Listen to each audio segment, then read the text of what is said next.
I'm back with episode 3 of the James Cook podcast. And what I've been doing is interviewing my favorite interviewers. I've met some of these guys throughout my life, some of these guys on the road. I am very, very glad to have Mr. Jim Nash on my show today. Jim, how you doing, buddy? I'm great, brother. How you doing? I'm doing good. You surviving? Doing what I can, man.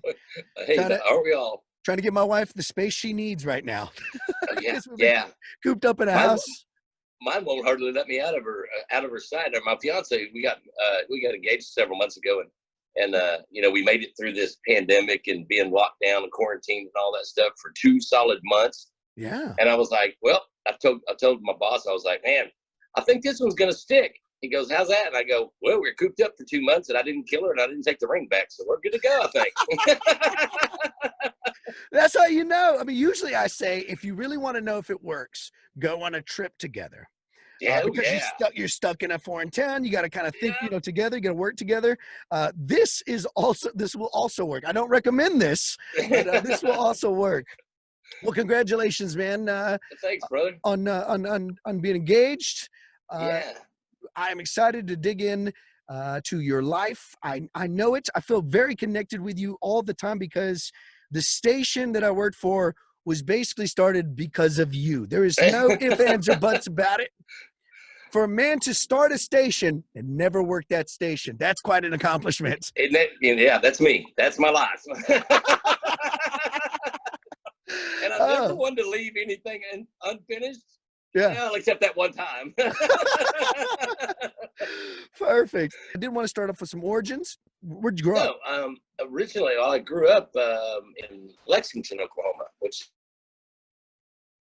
and it's a little, I think our graduating class was like 42 people. Yeah. So it was a small town. I lived out in the country and did the farm stuff every day before school and after school and all that kind of stuff. So yeah, it was. I mean, the thing is like I didn't move to the country until I was like probably 10 years old or so. Yeah. So growing up in the city, in Oklahoma City, and then moving to the country is like culture shock. Yeah. My dad grew up in the country and he was like, I'll teach you how to be a cowboy. And I'm like, okay, cool. So we did. So did you start DJing out there in Oklahoma or? Yeah. I had played in a band for many, many years, and my first wife I was gone all the time playing music and stuff. As you know, that takes a toll on the family, And yeah, she said, hey, it's either us or the music, and I'm like, oh, okay. So I wanted to stick with something that was music oriented, and I'd always wanted to work in radio. And I used to pretend when I was a kid, I'd put the headphones on, and we had a pool table, and I'd jam the end of a cue stick into one of the pockets, and pretend that was my microphone, and we'd play records and all this. I mean, it did the radio thing, And so I thought, well, maybe I'll try radio. I checked into broadcasting school up in Oklahoma City, and I started going to that at night. I just happened to meet a guy named Charlie Jones at KBLP radio in Lindsay, Oklahoma. And he goes, man, why don't you come down to the station? I'll kind of show you around, show you everything, how everything works and things like that. And I'm like, awesome, man, I'll do that. So I started hanging out down there. Well, then I started missing school because I was hanging out at the radio station all the time. And I'm one of the kind of people that can learn more hands-on than I can sitting in a classroom. I can't do it in a classroom. Yeah. So I got lucky, and I thought, man, I can learn more at this radio station by doing it than I can sitting up there and learning all these rules and all this kind of stuff. So I quit school and started just kind of interning down there. And that lasted about a week and a half, and it was getting close about 2 weeks before Christmas. And he calls me out of the blue one night about 7 o'clock, and he goes, hey, man, a 7 to midnight guy walked out on me. You want to jump on the air and take his 7 to midnight shift? And I'm like, I'd never done a shift in my life. I go, yeah, I'll do it. So I did. Fake it till you make it.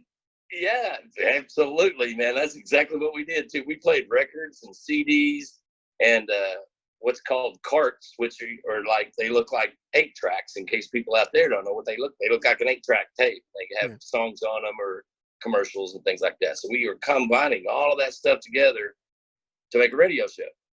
And So it's kind of cool, you know. So Yeah. that's how I got started in it. Man, I always think that's the most fascinating thing. When I joined radio, it had just turned over to a digital age where you didn't Right. have to do records, you didn't have to do cassettes, any of that stuff. So when people tell me those stories, I'm like, how did you go to the bathroom? Like, how do you do things, man? I'll tell So you how we did it, because back in those days, Brooks and Dunn had the 8.5 minute dance mix of Boot Scootin' Boogie, man, and that was the bathroom song. every DJ has that. They can tell you off the top of their head, I know exactly what song to go to the bathroom to. 8 minutes and 34 seconds, man. That is actually, that's very good considering you're in country, because classic rock DJs, they got it easy with Led Zeppelin, Pink Floyd. Yeah. Oh, absolutely. With country, you got to think it out, man. You got to get a 3-part Steve Fromholz kind of song. Right. In order to get that accomplished. You get the the extended version of the Robert Earl Keen, Road Goes On Forever and the Party Never Ends. You know, that thing's 8.5 minutes long too, you know. So you can put both of those together, man, you got 15 minutes. You can run to the store, get a pack of smokes or whatever you got to do. Yeah. Live some life, live some quick life. Yeah, right. Honestly, my hat's off to every DJ who actually spun records and all that, man, because it's I'm sure it got like, whoo, this is crazy easy whenever it went to computers.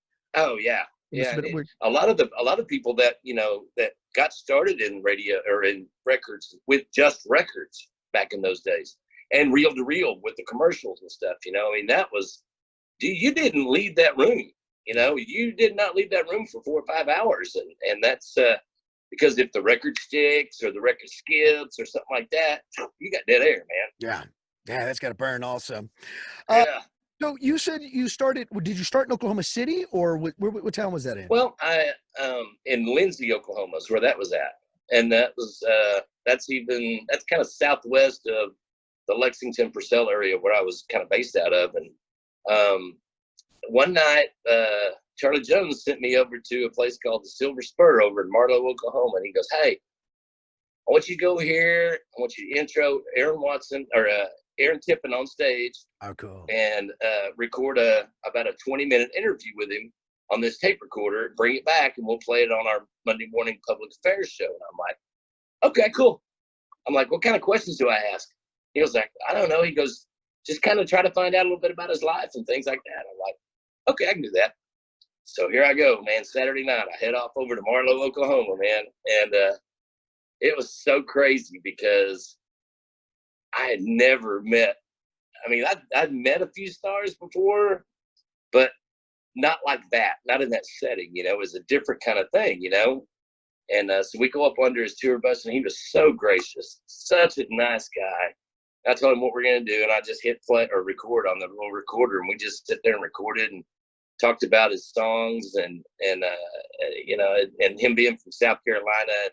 He's got a tattoo on his arm with the crescent moon and the palmetto tree on his arm, and that was kind of his logo. It came out on his early records and stuff like that. And I kind of asked him about that. I was like, where does that come from? You know, how'd that logo come about?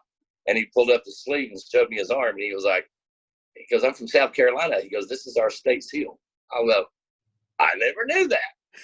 So now every time I see something from South Carolina, dude, you see the palmetto tree and the crescent moon. That's awesome. So that's how you learn about it. That's how you learn. And literally learning by fire is exactly how I learned to do it, you know. And that's over the years as I've trained people, I kind of train them that way. I'm like, do this, and go, you know. I mean, some people catch it and some people don't. It's a scary world, but it's hard to describe to other people how to really capture it, because you have to kind of capture it in your own way. And to be able to describe that, say you go, and you got to kind of get it on your own, because I can't do you got to do you.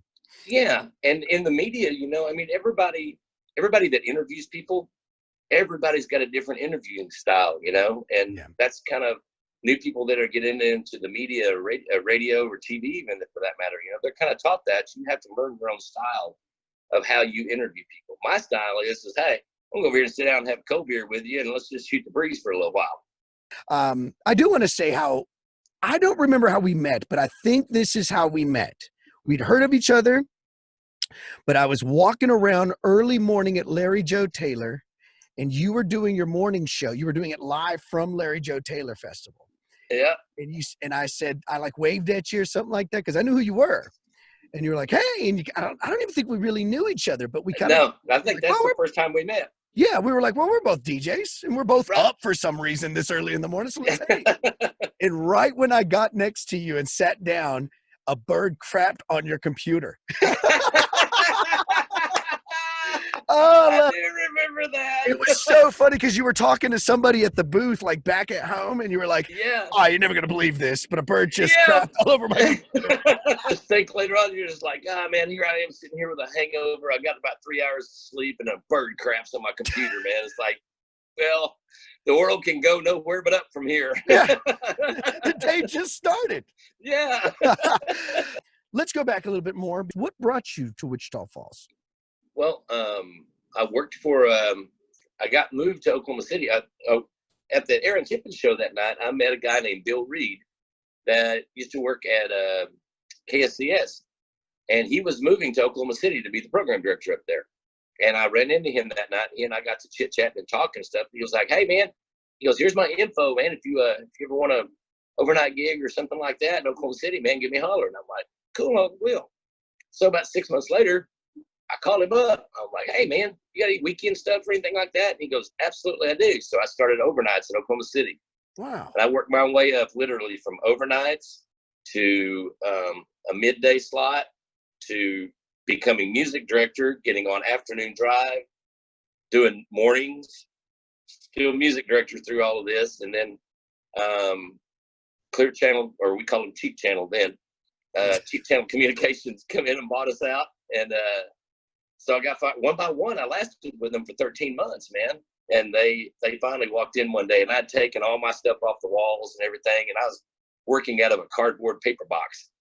And literally, and I would every day I'd take that stuff out, put it on my desk. Well, that day they came walking in, and I saw the guy had an envelope in his hand. He was with the new music director, and I was like, start putting stuff in the box. He goes, Jim, today's your last day. And I stood up with my box and I said, thank you, sir. And shook his hand, took a shake and left. So I literally sat on my butt for a couple of months. And my RCA rep out of Nashville calls me one day and she says, hey, there's a afternoon music director gig open in Wichita Falls. Like, Cale, you are. And I'm like, where the hell is Wichita Falls? I didn't know where it was. She goes, it's just across the border. So I looked at the map. I'm like, oh, that's just a couple hours away. No big deal. So I went down and interviewed for the thing. And I was going to start 2 weeks later.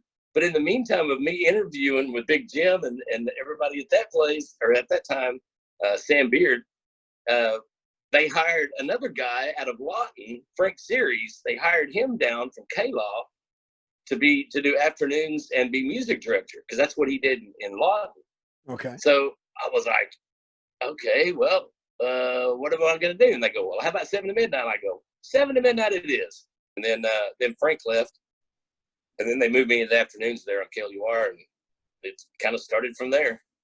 Now, you were working KLUR, and then there was a Friday night that no one was doing anything.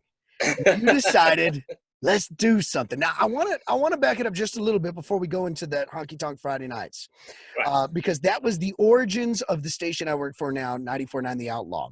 But whenever you were working Oklahoma City, had you already met some of these artists that you later helped, become famous from Honky Tonk Friday Nights in the Wichita Falls scene?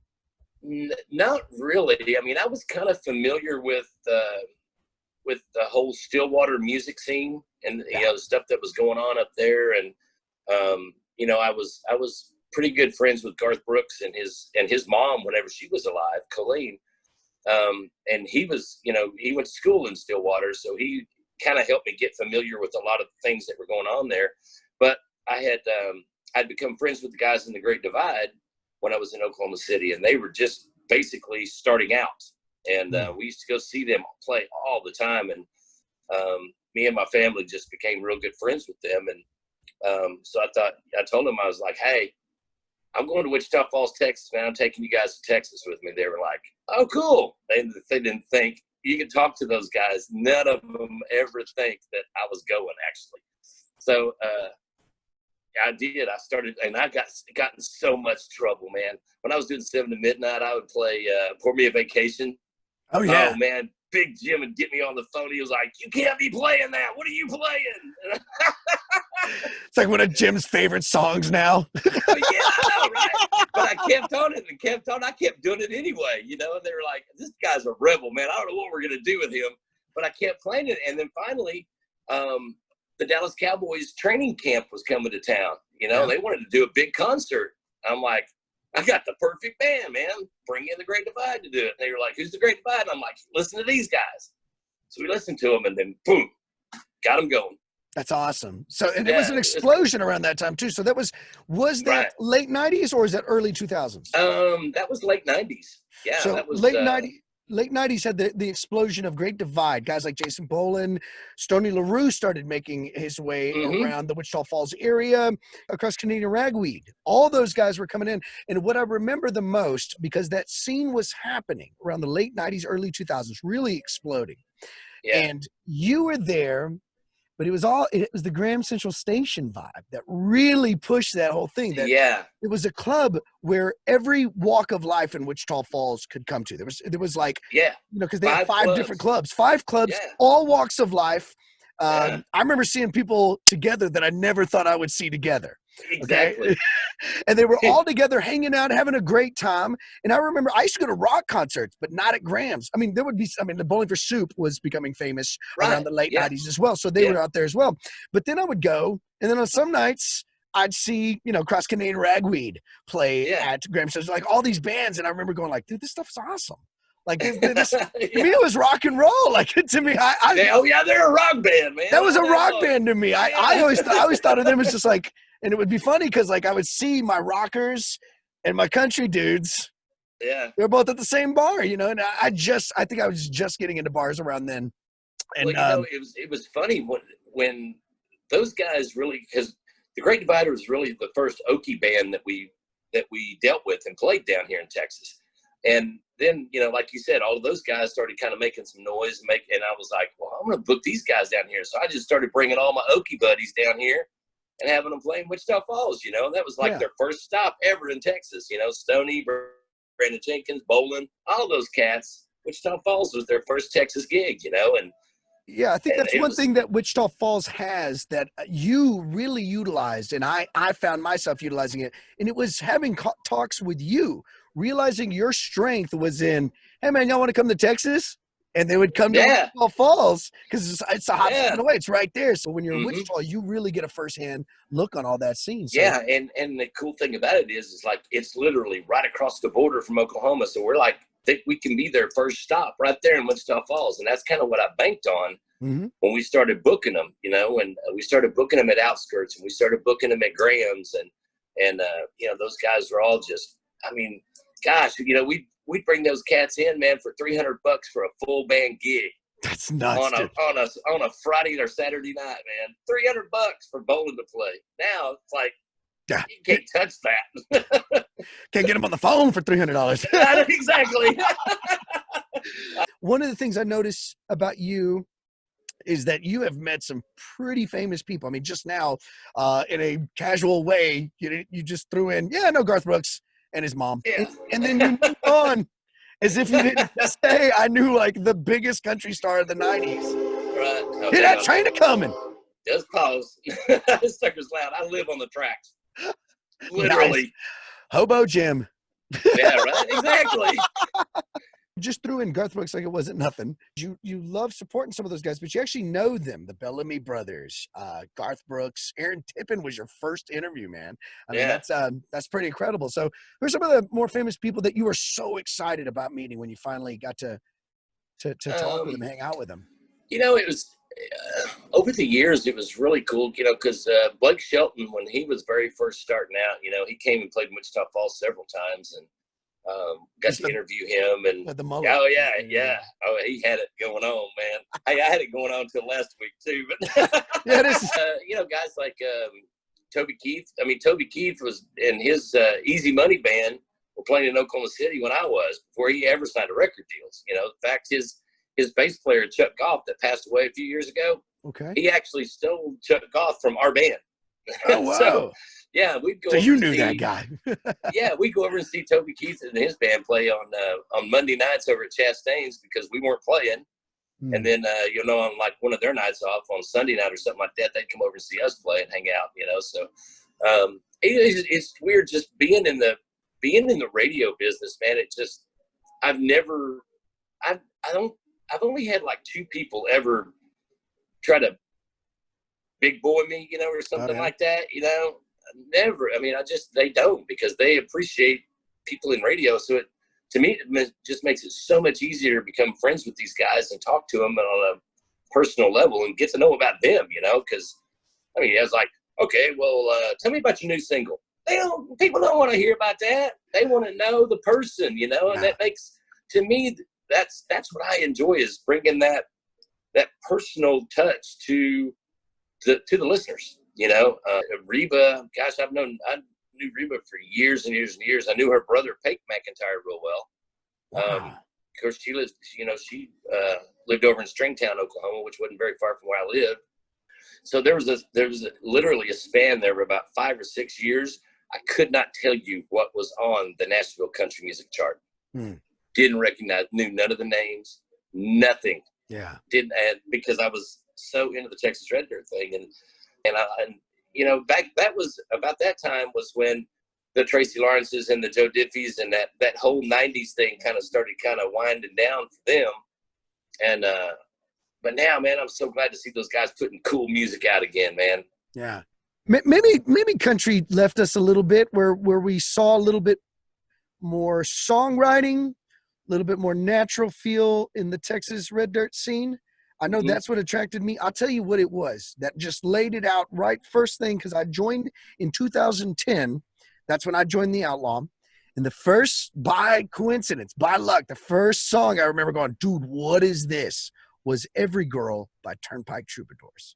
Yeah. That's what made me go, all right, I'm going to listen to this forever. And that, by coincidence, that weekend, they opened for Jason Boland at Outskirts, okay? Yeah. So it was like I remember going to that show going like, dude, if this is what Red Dirt is, I'm in forever. Like, it was so good. I'd seen those other bands before, but it hadn't really taken hold. Like, by the time I got in 2010, it was such a big scene. So what were some of the bands that blew you away the first time you saw them? You'd mentioned Great Divide, so that's a incredible band. Yeah, I could just about do you their set list in my head every week, But man, I tell you what, the first time I saw Pat Green play, I was blown away, and this was like in 2000 or 2001, and I was just like, whoa, man, he put on a show. Yeah. And the cool thing is because by that time, Pat Green, Corey Morrow, Robert O'Keen, those guys like that, they had that college market wrapped up. Man, they were huge in college towns. I mean, huge. So those guys and Fowler, they quickly learned how to put on a show for those kids, Yeah. So yeah, Pat Green was just, I just thought he was freaking awesome, man.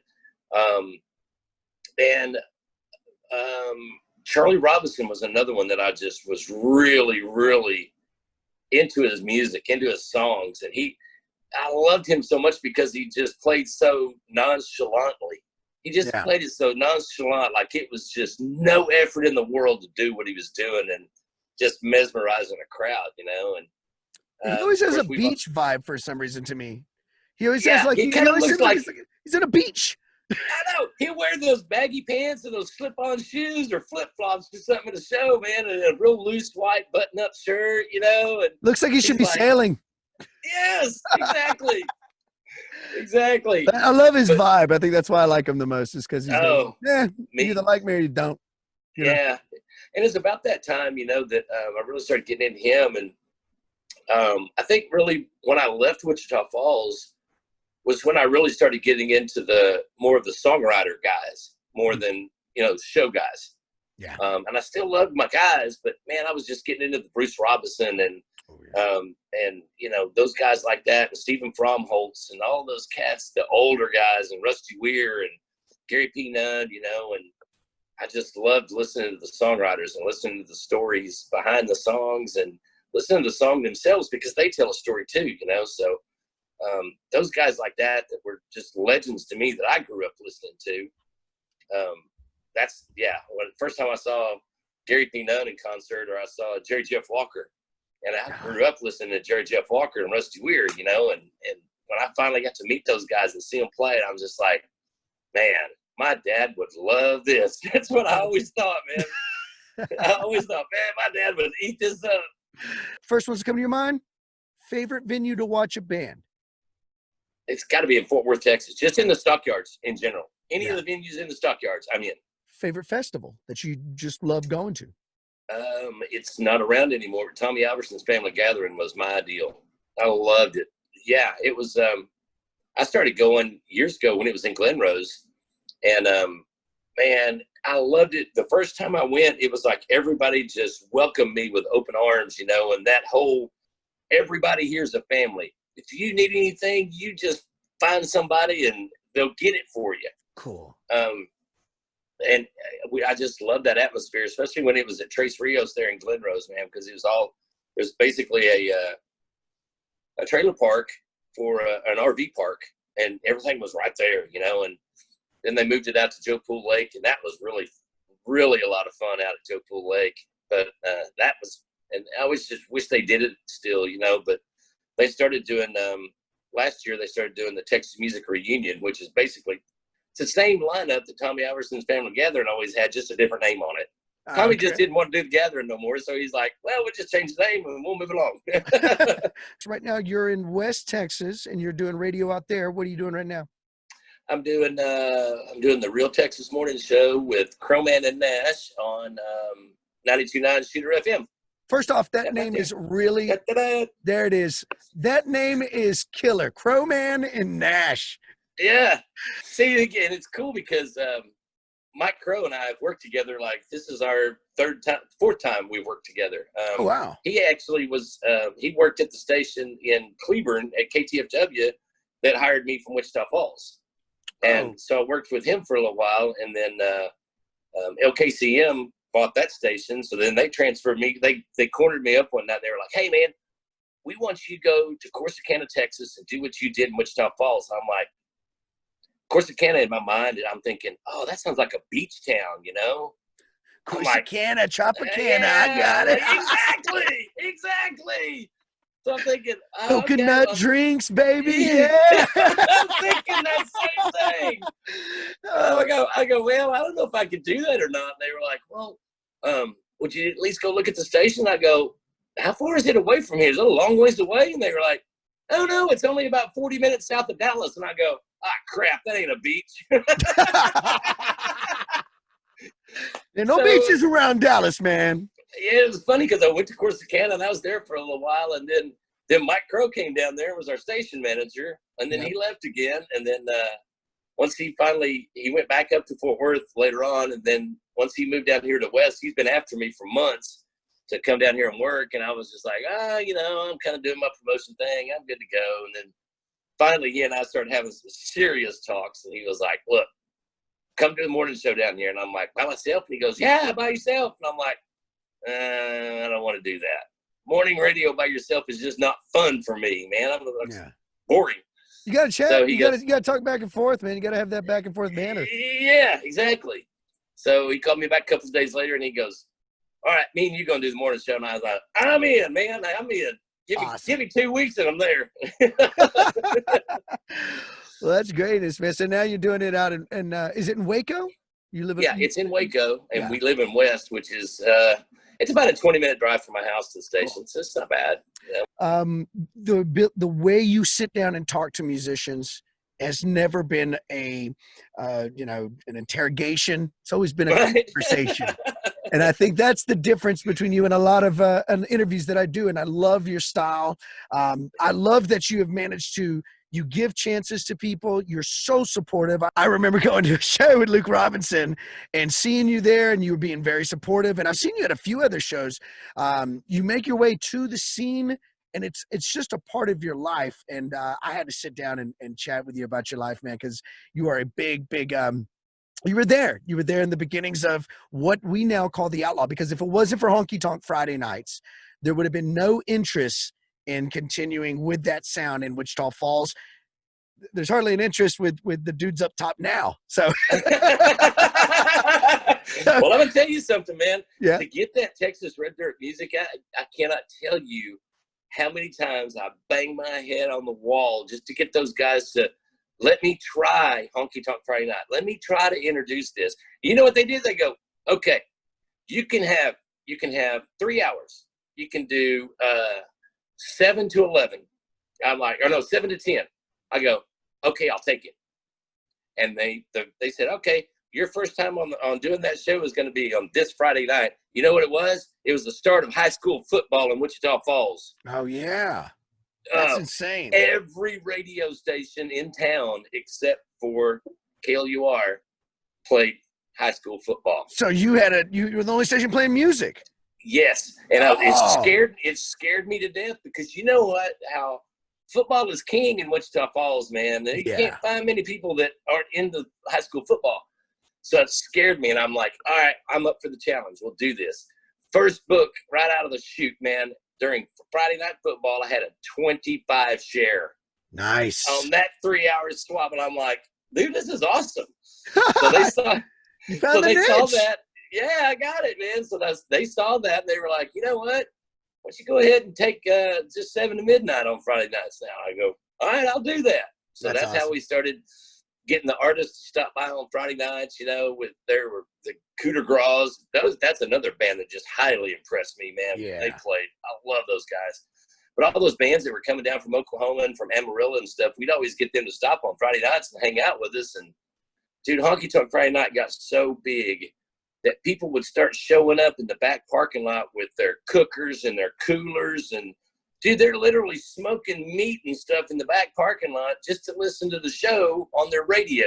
In the back parking lot there at the radio station. I was just like, dude, this is getting insane, man. Yeah, that's awesome. I love the stories that we shared. We actually did this before.